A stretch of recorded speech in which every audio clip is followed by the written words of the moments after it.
it doesn't matter how you say things. And people have a way that they want to interpret something. Absolutely. You could say it till you're blue in the face. They are going to see it from their vantage point, period. Absolutely. I had to ask my husband. What did he say? I said, baby, I have a question for you. He's like, what? I said, what's my toxic trait? And he's like, huh. And he says, this version of Kiara is dismissive of other people's feelings. Go ahead. You acknowledge. Yeah, I acknowledge it. That you were not good with criticism. No, I was not. No.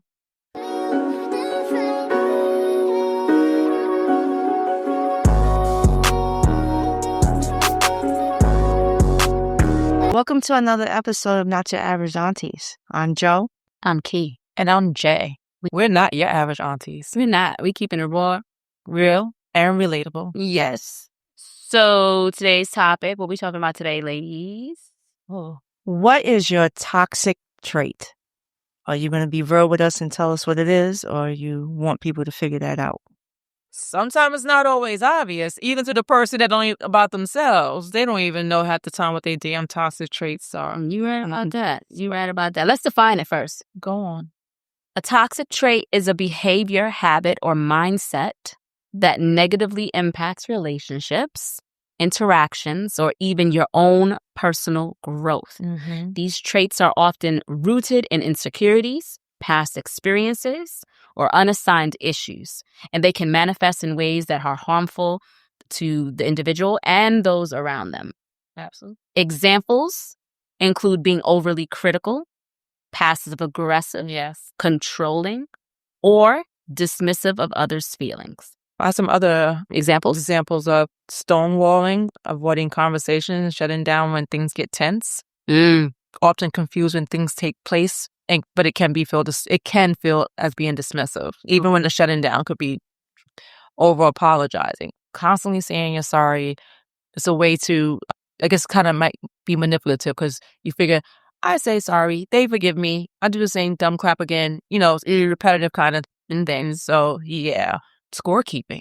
Tit for tat type nonsense. Mm-hmm. Yeah. Mm-hmm. Yeah. Okay. So who wants to go with their toxic trait? I don't think I had any of these toxic traits. My toxic trait, well, it used to be. I'm learning to adjust it. I don't know if it's a toxic trait or not, but I tend to ruminate on things. I tend to keep overthinking things, going through the scenario, going through what happened, trying to figure out if you made a left turn versus a right turn, would it have turned out differently? So I stay stuck in things like that because I'm constantly trying to figure out how could I have had a different outcome if I did something differently, knowing damn well the outcome probably is going to be the outcome because you can't control other people. But that's one of my, I think, toxic traits is I sit in stuff too long. Mm-hmm. Okay. You know, I recently read, literally last week, that overthinkers, a reason behind that is because you don't trust yourself. Sometimes I had to sit with that. Yeah. I had to sit with that for a second. Yeah, that makes sense. I do question my decisions after the fact, but then I often come back and be like, "Listen, you already made the decision. Now move on." But yeah, that kind of makes. I've read that and I said, "Woo, yeah." I said they're onto something. Yeah, wow. Because if all people, I should trust me. But I mean, hey, we're human with things. Sometimes it's not about trusting you. It can also mean you're worrying about how other people may perceive it. You may like it. You may be confident in whatever it is you're doing. But you also want to be mindful or take your audience into account. And sometimes that may hinder you because not everybody's going to see your thought process. But I've also come to learn throughout the years that everybody has their own way of doing things. Yes. So, facts. That's facts. What's your toxic trait? My loyalty. It was brought up in another episode that we did where both of y'all said, and I'll agree to that. I try to see the good in people as much as possible because the minute you do cross me, I will forget you ever existed. For some people, so maybe not for all. Not for all. But I've gotten better at that. So I'm still working on it. Loyalty to a fault. Yes. Okay. So I had to ask my husband. What did he say? I literally did. I said, baby, I have a question for you. He's like, what? I said, what's my toxic trait? And he's like, huh? And he says, this version of Kiera is dismissive of other people's feelings. And I had to sit with that for a second because I said, I think you're right. And then I said, you're right. This version of me, I'm less inclined to be benevolent as I would have in the past. Like you have, like you're saying, of thinking of other people's feelings. I do it, but it's very measured. Because he's like, he says, sometimes you lack empathy. Mm-hmm. And I know that is showing up in me more in this version of me. And it might have shown up in the past too. But I'm always one to try to put myself in someone else's shoes. And this is what I said, the counter argument to what he told me. I said, I do try to put myself and see things from their vantage point. But once I see it, then I make the determination whether it's stupid or not, or whether you can pull yourself out or not. And if you're not willing to pull yourself out, this version of me is less likely to help. I don't have I gotta protect me. I can't. I was going to ask you: is it more? Is it really a lack of what do you say? Empathy, or is it more of a feeling? Is it really being dismissive, or is it really you protecting yourself? Because I find I don't know. I don't live with you every day. I don't sleep with you every night. But I remember Akira, who was very, very like I don't know how it's like very like to the point and done. Versus now, I see at least in conversations that we have, you're like, I'm trying to think about this before I do or say this. So, is it really you're being dismissive or lacking empathy, or is it really more now protecting yourself because you know how you were back then when you was like really probably less, I would say probably less empathetic back then, or less considerate of other people's feelings back then. It's like, I'm gonna do what I'm gonna do, F everybody else. Where now you're kind of like taking the time to really put some thought into how you're gonna respond because you know people can't always handle you. Yeah. And they receive you the way that you are. So I think, I don't know, I'm seeing the opposite of that in you. And yes, it could probably, because you're still gonna get to a point where you're gonna be like, I tried and I'm done. So I can see that. Yeah. But I think you're taking more time now to do that than you. That's just my. Yeah, I think is a little bit of that. I am in a space where I'm trying to protect myself because I've also found that, at least within the last 2 or 3 years, that if someone's giving me a problem, I'm consuming it. I'm making it my own. And that is taking too much energy from me. It's not my problem. Right. But if they're asking me for advice and I'm giving them advice, but I will sit with it. It'll still stay with me. And maybe it's the menopause. Maybe it's, I don't know. Because I never was like that. It never had sat with me this long. Yeah. And so it's doing something where I'm ruminating over it. I'm like, wow, I'm hurting for them. And it's just taking too much energy for me. So now I don't want it. Yeah. I that's your issue. Right. And so, yes, I'm being more, when people do step to me with something, I'm being more cautious on how it comes out because that abruptness, that directness, depending on what mood you catch me in, I know sometimes it can be abrasive and I'm trying not to. Yeah, that was the word. But yeah. So maybe now you're getting rid of it more quicker than you did before. Maybe you're not holding on to it. Yeah, I ain't trying to. So maybe so that's now where it comes off of it. Yeah, it's like, I'm not. Yeah, I said what I said. I listened. I'm responding in my best way possible. I'm done with it. And so maybe that's what it really is. I don't know. I don't see it as being.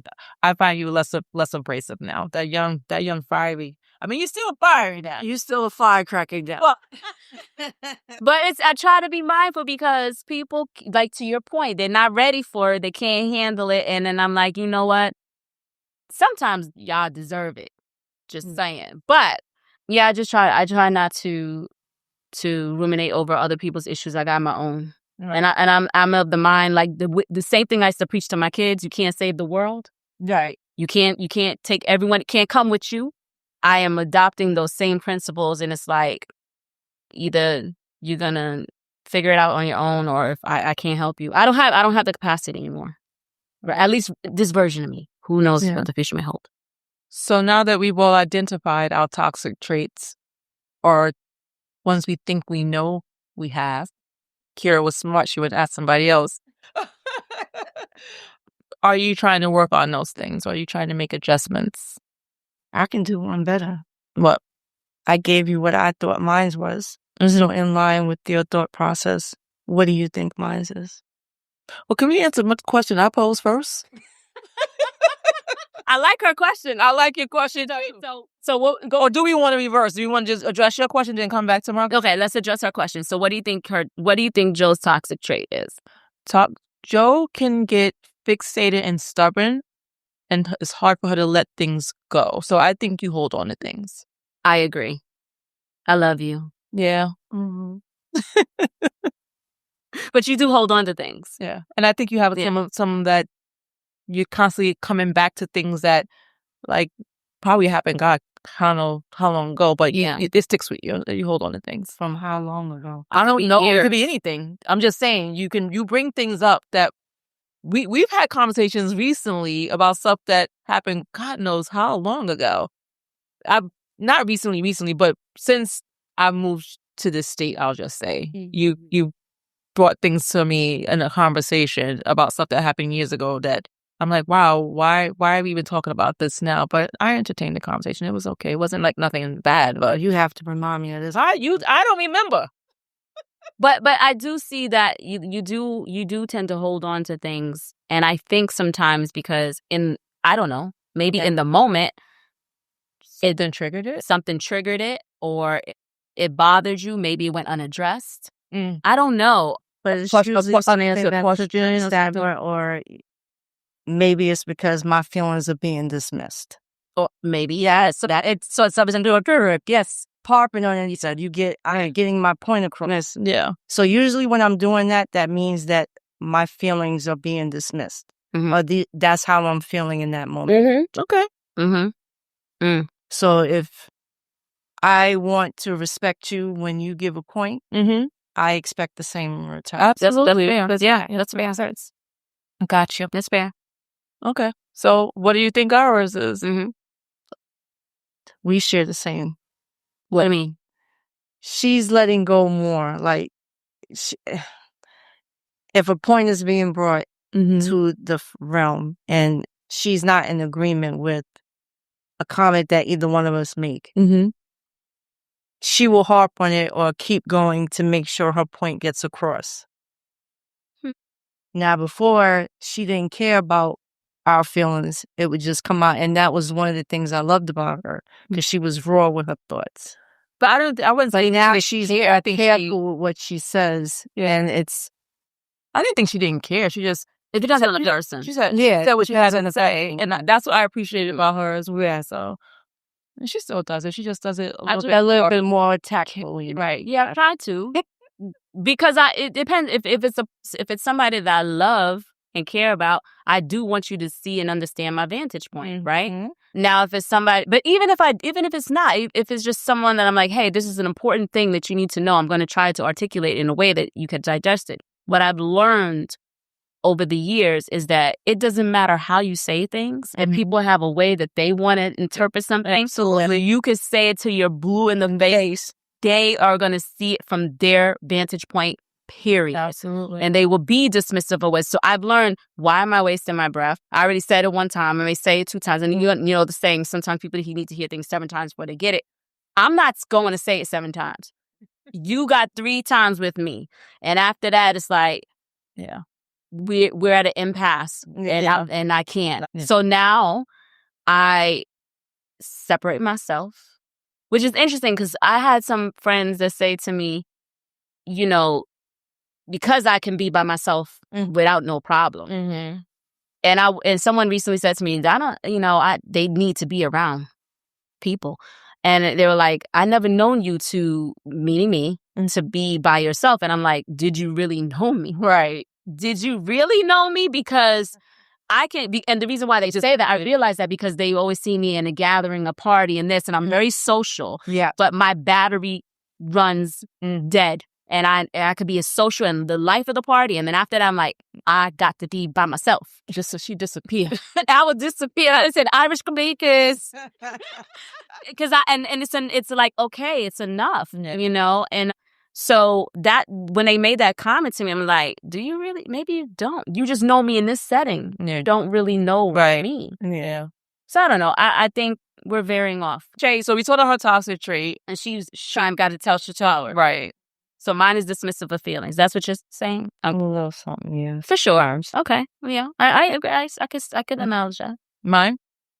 Curious to know. I don't really have one for you, being honest. Okay. Kira? I don't know.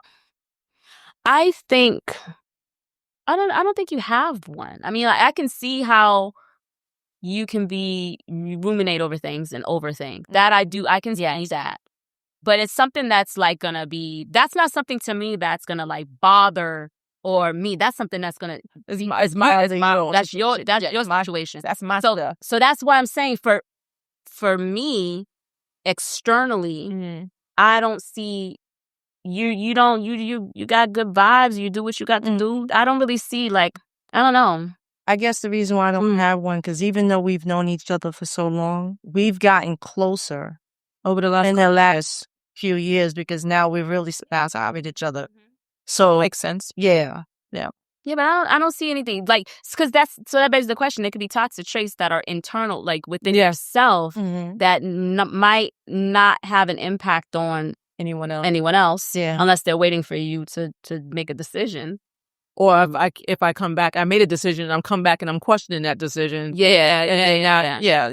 So I could see how that could impact somebody, because I've done that. I'm not super indecisive, but I'll make a decision and I'll move forward with it. But that's one of the things that I've been working on. I've been working on that, to stop ruminating over things, like let it go, because it's done. What was the lesson in that? And then just move on. So, like, I don't think it's based on you making decisions, because I've known you to be, when you say you're going to do it, that's it. And you don't veer from that.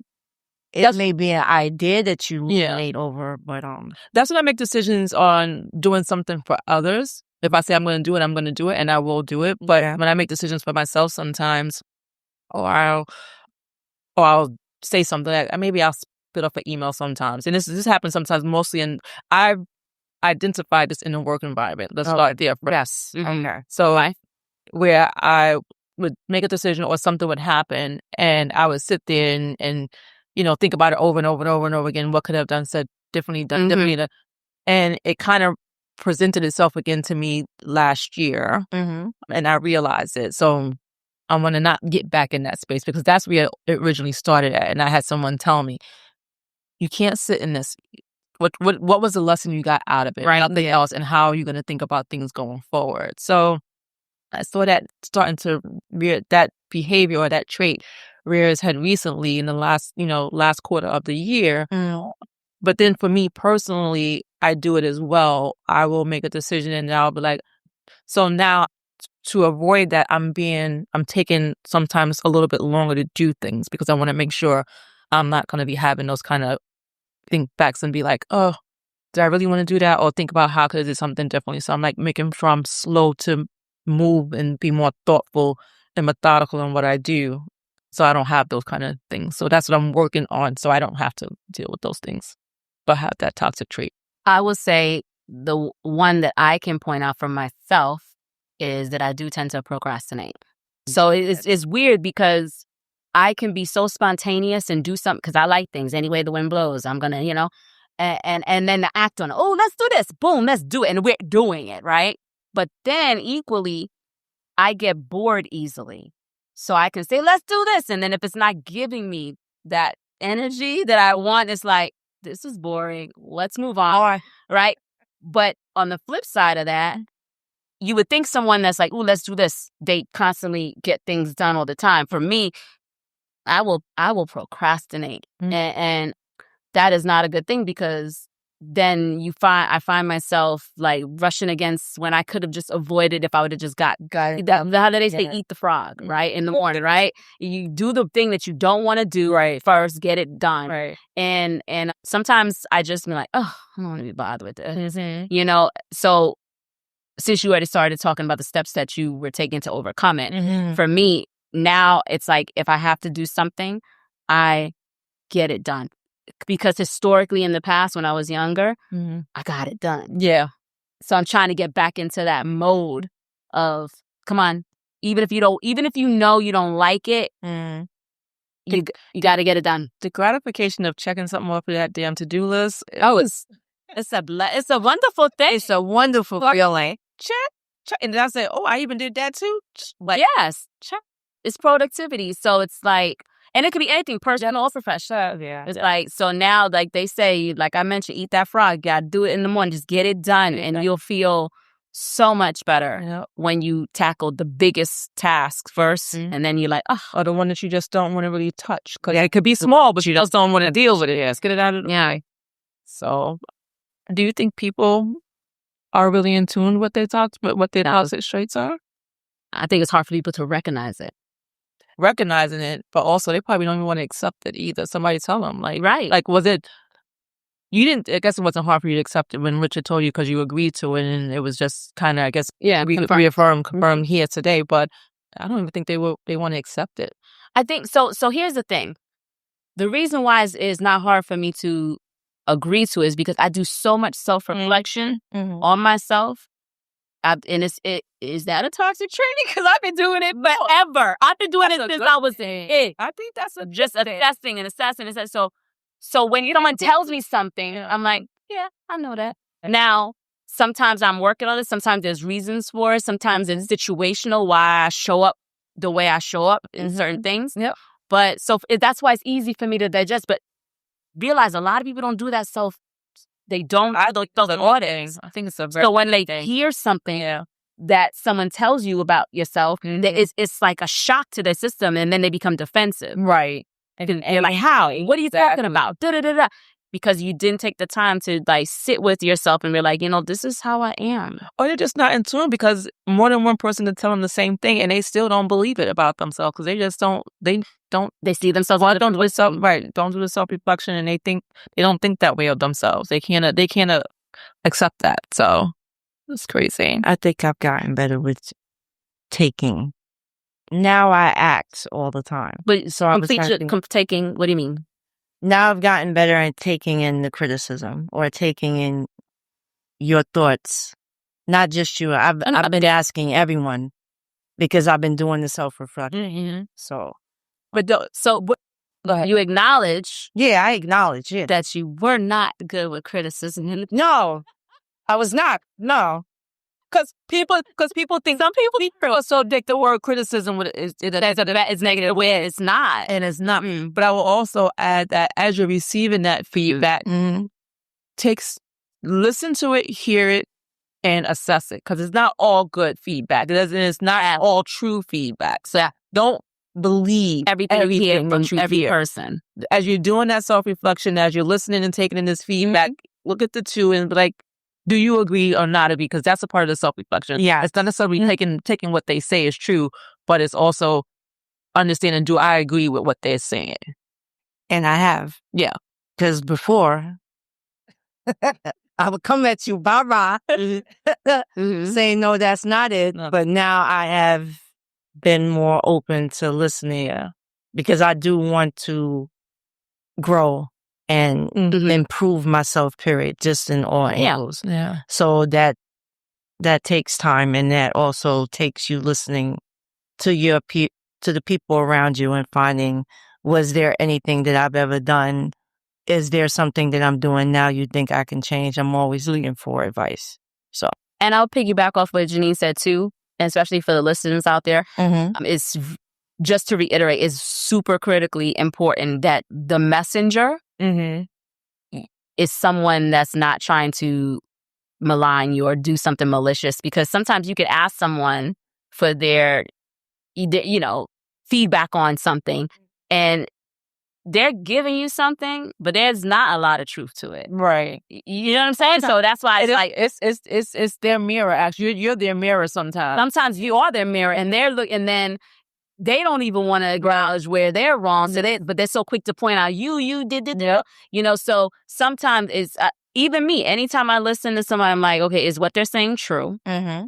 Who's the messenger? Is this someone of substance? Do I feel? And sometimes Or value there. or value. Mhm. And sometimes it could be a stranger, because sometimes they may see stuff that your friends don't or are afraid to say, but they're on the outside looking in and like, hey, hang on a second. Mm-hmm. So that's what I'm saying. You just gotta like weigh it and then take the feedback and then balance it across what you see. Now, if there's a common denominator, like if everyone's telling me, I'm gonna use myself as an example. Okay. Kira, you be dismissive of feelings. Mhm. You said it. She said it. My husband said it. My daughter say it. This, that. My kid. True. Well, and then it's so Truth and there's some truth in there. Yeah. yeah. All right. Now, if someone says, Kira, you lack loyalty, and no one's ever told me that, but let's say they did. Mhm. If one person here and it's sparse over there, and I'm like, maybe the person that's saying I lack loyalty, I'm pointing to you, but not saying it's you.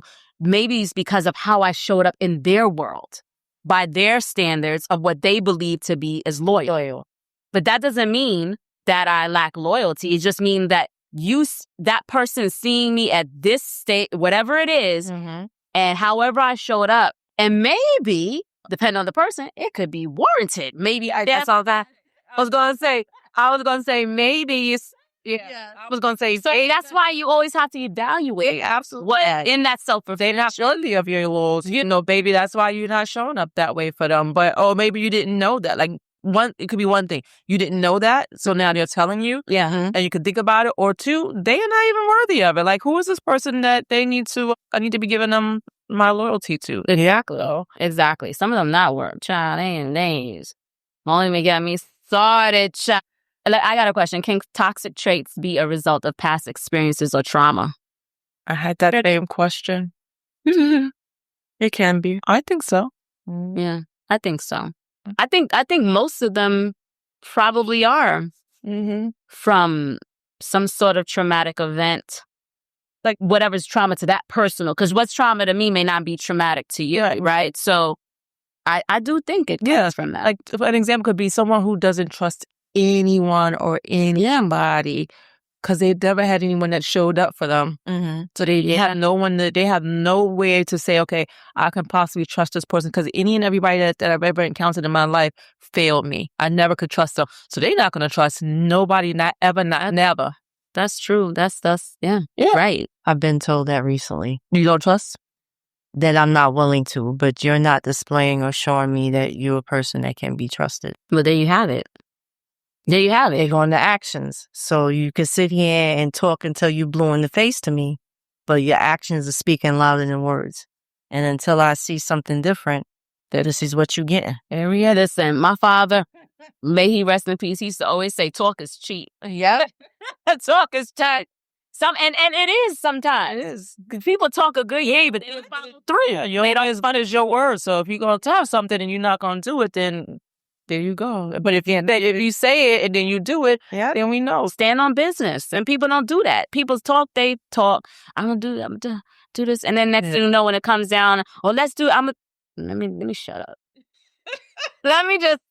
Let me not, people talk, they talk, and then be faking the fun. And I ain't got time. I don't like we niggers over here. Don't be reneging on shit. You saying like, we ain't playing spades. Put the damn card. That's right. No reneging. Call your card. Right. And if you can't, then that's that. Yeah. Come on now. I agree. Please. I agree. So if you got any toxic traits out there that you want to share with the aunties and get some feedback on, let us know. Hit us up in the comments.